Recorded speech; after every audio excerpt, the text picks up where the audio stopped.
এই যে ভদ্রলোককে দেখলেন, যিনি তবলা বাজাচ্ছিলেন, ইনার নাম সৌমিত্র চক্রবর্তী। আমাদের তাল ভৈরব গল্পে সমস্ত তবলার কারিগরি ইনারই সৃষ্টি। অর্থাৎ পণ্ডিত সোমের যে সমস্ত তবলা বা ব্যাকগ্রাউন্ড মিউজিকে যে সমস্ত তবলা, সব ইনিই বাজিয়েছেন। আপাতত এই বছরের জন্য 2025 এই বছরের জন্য তাল ভৈরব ছিল শেষ গল্প রেডিও মিলন অডিও স্টোরিজের পক্ষ থেকে। নতুন বছরে নতুন নতুন অনেক গল্প আসবে। কি কি আসবে সেগুলোও আমরা ধীরে ধীরে জানাবো।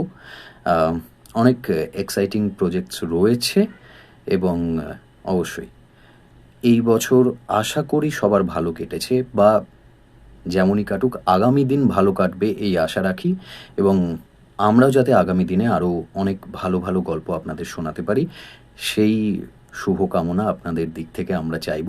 আশীর্বাদ, ভালোবাসা, সমস্ত কিছু, এবং তার সঙ্গে like, share, hype and subscribe অবশ্যই। ভালো থাকবেন।